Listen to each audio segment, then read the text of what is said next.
Hi hello guys, welcome to my channel. ఈరోజు వీడియోలో pregnancy రావాలంటే భార్యాభర్త ఎప్పుడు కలవాలి, ఏ టైంలో కలిస్తే ప్రెగ్నెన్సీ వచ్చే ఛాన్స్ ఎక్కువ ఉంటుంది అనే దాని మీద నేను ఈ వీడియోలో డీటెయిల్గా ఎక్స్ప్లెయిన్ చేశాను. సో ఈ వీడియో ఎక్కడా కూడా స్కిప్ చేయకుండా చూసేయండి.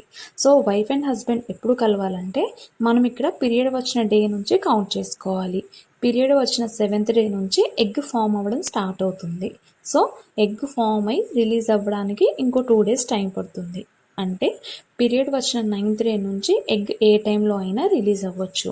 ఎప్పటి వరకు రిలీజ్ అవ్వచ్చు అంటే 16 days వరకు రిలీజ్ అవ్వచ్చు.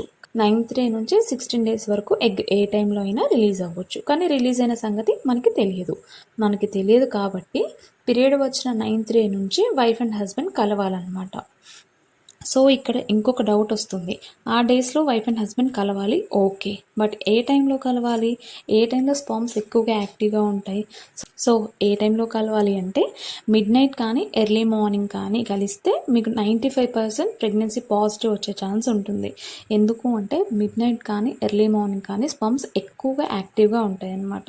సో మీరు ఆ టైంలో కలిస్తే ప్రెగ్నెన్సీ పాజిటివ్ ఛాన్స్ అనేది ఎక్కువగా ఉంటుంది. సో ఇక్కడ 9 to 16 days వరకు కలవాలి, మిడ్ నైట్ కానీ ఎర్లీ మార్నింగ్ కానీ కలవాలి. సో అలా కలిస్తే మీకు పాజిటివ్ వచ్చే ఛాన్స్ ఎక్కువ ఉంటుందన్నమాట.